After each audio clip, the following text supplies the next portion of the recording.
Welcome to the deep dive. Oh.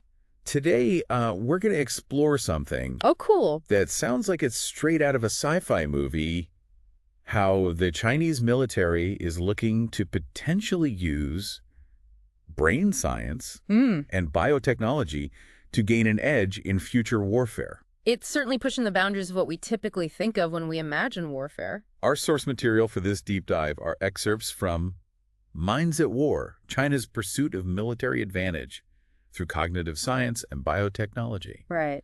A report written by Elsa Kania, who has been studying this for quite a while. Okay, yeah. So what we're going to do is try to understand what this all means and how this type of research could impact global power dynamics. The core of this report, and the reason you should be interested, is that there is a fundamental shift underway in China's military thinking. Yeah.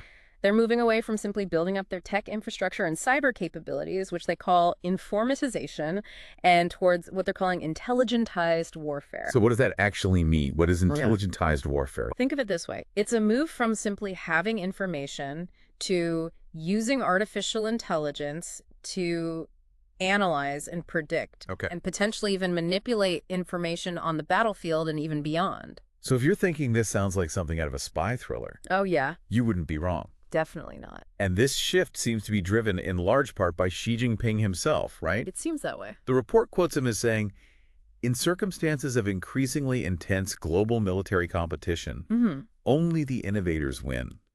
So they're clearly making innovation a top priority. Absolutely. And to achieve that, they're implementing major reforms to prioritize science and technology. Wow. Including brain science and biotechnology. So they're really going all in on this. They are. Can you give us an example of how they're restructuring to prioritize this? Sure. Take the Academy of Military Science, for example. Right. It's traditionally been focused on strategy, but now it's leading the charge in scientific research. They've launched an entire institute dedicated to AI, unmanned systems, and frontier cutting-edge interdisciplinary technologies. Wow. So it's like, Yeah. imagine if the Pentagon suddenly started focusing on cutting-edge brain science that gives you an idea of the scale of change. Exactly. So it's not just a theoretical shift in thinking. They're putting their money where their mouth is and creating the infrastructure to make it happen. Yeah, and they're exploring some truly mind-boggling concepts. Like what? For example, they're talking about achieving mental dominance, intelligence dominance, and even biological dominance.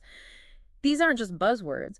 They represent a fundamental shift in how they view the future of warfare. Okay, we need to break down what those terms actually mean. Okay. What is mental dominance? The Chinese term is zhanoquan, and it basically refers to controlling the cognitive domain of warfare. Okay. Imagine influencing or even impairing the enemy's ability to think clearly, make decisions, or even control their own troops. You're essentially hacking into their minds. So it's not just about hacking computers anymore, but potentially hacking minds. Yeah. That's a whole new level of warfare. And that's where intelligence dominance comes in, right? That's right. Ziziquan in Chinese is all about having superior AI capabilities. Okay. Imagine algorithms that can outthink and outmaneuver the enemy. Oh, wow. And autonomous weapon systems that can make decisions on their own. So giving AI... Giving your AI the ability to act independently and fight on its own, or even to strategize for you, with you just giving the command to start. Then we get to biological dominance, and this is where it really starts to feel like we're stepping into a sci-fi film. Zhejianquan, to use the Chinese term, is exploring the military potential of biotechnology. Okay. Think gene editing, novel bioweapons, and more. These are concepts that are clearly on their radar. So the battlefield is expanding from land, sea, air, and cyberspace into this new cognitive domain. And even into the realm of biology. It is. Why is the Chinese military thinking in these terms? It's part of their strategic goal of winning without fighting, which is a concept that has been around for centuries. Okay. They're trying to find ways to achieve their objectives by undermining the enemy's will and capabilities before a shot is even fired. That sounds familiar. Yeah. I can't remember who it was, but I've heard that concept in a book somewhere.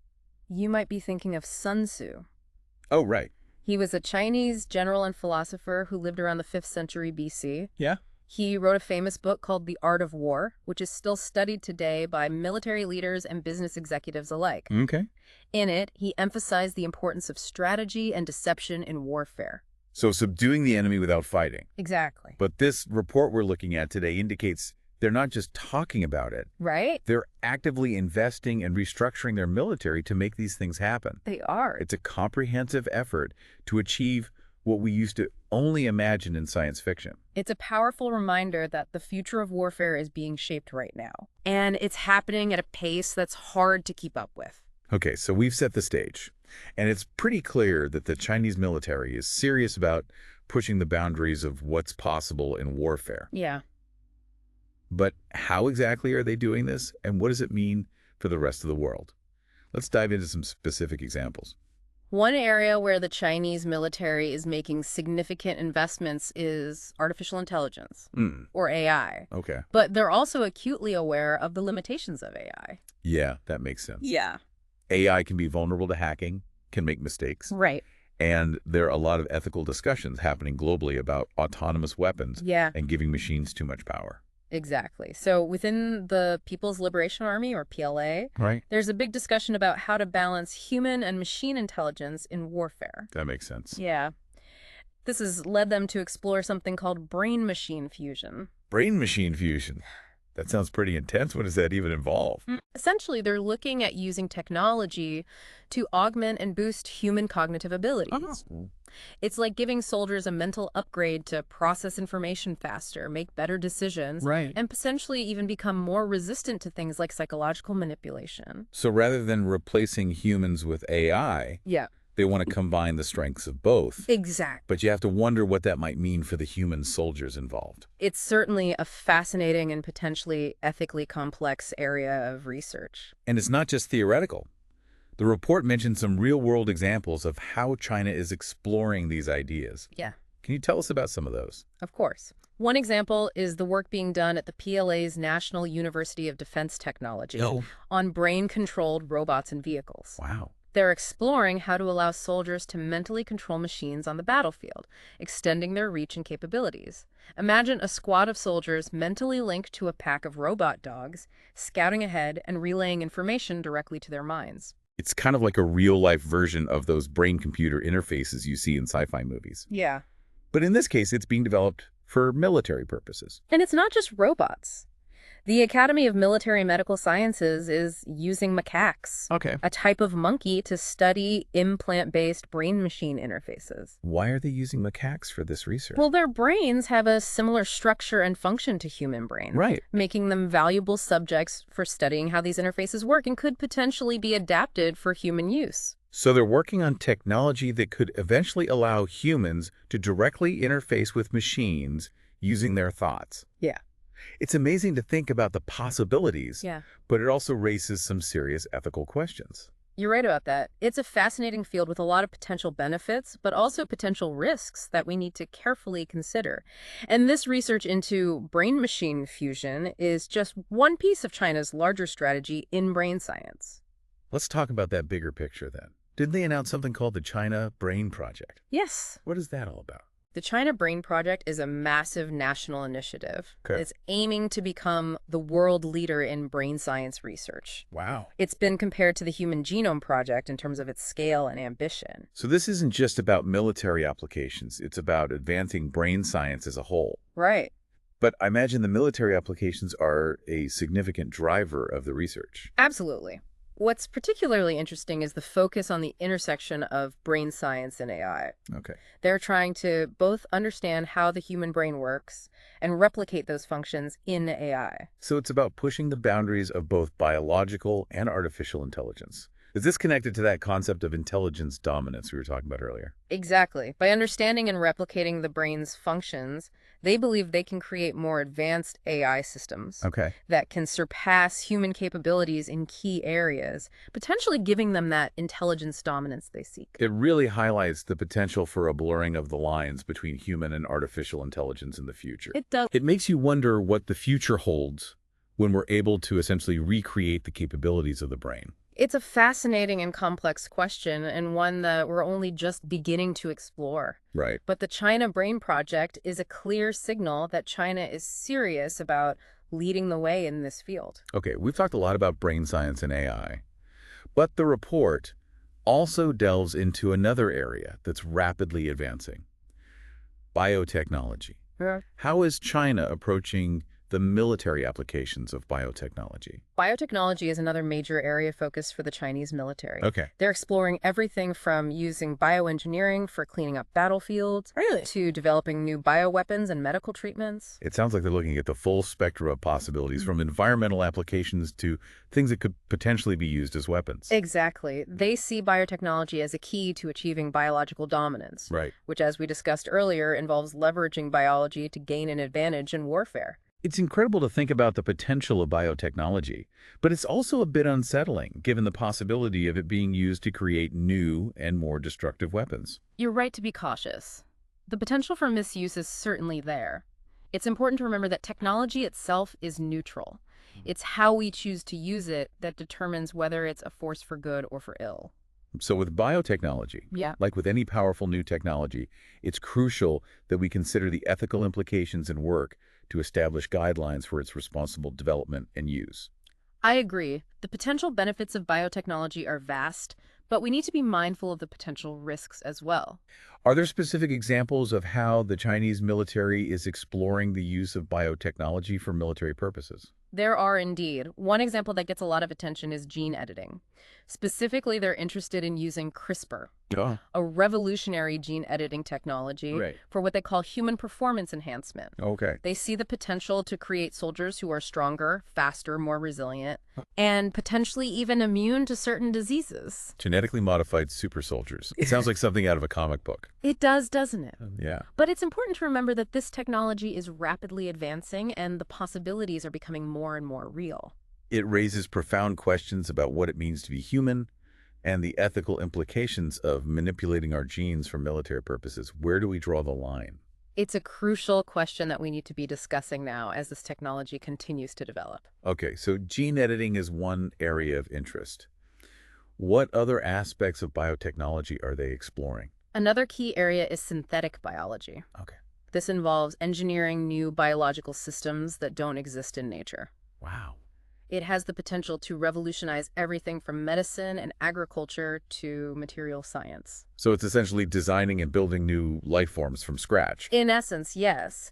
And this technology has caught the attention of the Chinese military as well. They're exploring its potential applications in areas like developing new biomaterials, producing biofuels, and even creating new types of sensors. I imagine it also has implications for the development of new and potentially more targeted bioweapons. That's certainly a concern. While synthetic biology holds immense promise for good, it also has the potential to be misused. It seems like with every advancement in biotechnology, there's a potential for both great benefit and great harm. That's the duality of many technological advancements. We're only beginning to grasp the full potential of biotechnology, both for good and for ill. So it's not just a question of scientific progress, but also of ethical responsibility. Exactly. We need to be asking ourselves, what are the limits of what we should be doing with biotechnology? And what are the potential consequences of our actions? These aren't easy questions. No, they're not. But they're questions we must confront as we enter this uncharted territory. It's clear that the Chinese military is taking a comprehensive approach to biotechnology, exploring its potential applications across a wide range of areas. And they're not alone in this pursuit. Militaries and research institutions around the world are also investing heavily in biotechnology. That's right. It's a global race to harness the power of biology for both beneficial and potentially destructive purposes. It's clear that China is making significant strides in brain science and biotechnology, and they're looking at these advancements through a military lens. But what are the potential consequences of this research? Well, one concern that's often raised is the potential for an arms race in brain science and biotechnology. As countries see their rivals investing in these areas, Right. they may feel pressured to do the same, leading to a spiral of escalation. So it's not just about what China is doing, Right. but about how other countries might react to those advancements. Yeah. Could this lead to a world where nations are competing to develop the most advanced brain-computer interfaces, gene editing technologies, or even bioweapons? It's a possibility we need to take seriously. An arms race in these areas could have destabilizing effects on international relations and could lead to the development and deployment of technologies with unpredictable and potentially catastrophic consequences. It's a sobering thought. What can be done to prevent such an arms race? International cooperation and dialogue are crucial. We need to foster communication and collaboration between scientists, policymakers, and ethicists from different countries to establish norms and guidelines for the responsible development and use of these technologies. So instead of viewing these advancements solely through a competitive lens, Right. we need to find ways to work together to ensure that they're used for the benefit of humanity, not for its destruction. Exactly.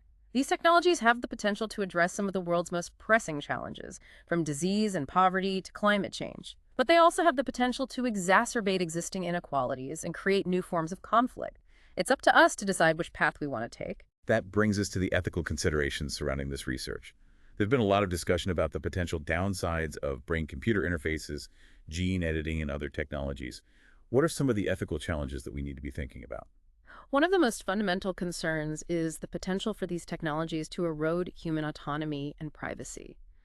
Imagine a world where your thoughts, emotions, and even your memories could be accessed and manipulated by others. It's a disturbing thought, and it raises questions about the very nature of what it means to be human in an age of increasingly powerful technologies. Another major concern is the potential for these technologies to exacerbate existing social and economic inequalities. Access to these technologies could become a new marker of privilege, further dividing society and concentrating power in the hands of a select few. We need to ensure that these technologies are developed and used in ways that benefit all of humanity, not just a privileged elite. So while these technologies hold immense promise, they also present us with some profound ethical challenges. We need to be having these conversations now, before these technologies become so widespread that it's too late to address their potential downsides. Absolutely. We need to engage in open and honest discussions about the ethical implications of these technologies and work together to establish safeguards to ensure that they're used responsibly and for the benefit of all. It sounds like this report, while focused on China's military advancements, has raised some pretty universal questions about the future of humanity in a world where the lines between human and machine are becoming increasingly blurred. It has indeed. This isn't just a story about China, it's a story about all of us and the choices we face as we enter an era of unprecedented technological power. Okay, I think we've covered a lot of ground today. We've explored the Chinese military's interest in brain science and biotechnology, the potential applications of these technologies in warfare, the risks of an arms race, and the ethical challenges we need to address. What are the key takeaways you'd like our listeners to remember from this deep dive? I think the most important takeaway is that the future isn't predetermined. The choices we make today as individuals, as nations, and as a global community will determine the course of events. These technologies have the potential to reshape our world in profound ways, for better or for worse. It's up to us to decide what kind of future we want to create. That's a powerful message. So let's stay informed, let's engage in these critical conversations, and let's work together to ensure that these powerful technologies are used responsibly and ethically. I agree. The future is in our hands. Let's make it a future that we can all be proud of. Thank you for joining us on this deep dive into the world of minds at war. Yeah. It's been a thought-provoking and at times unsettling journey. Yeah. But it's a journey that we need to take if we want to navigate the challenges and opportunities of the 21st century. Until next time, keep exploring, keep questioning, and keep learning.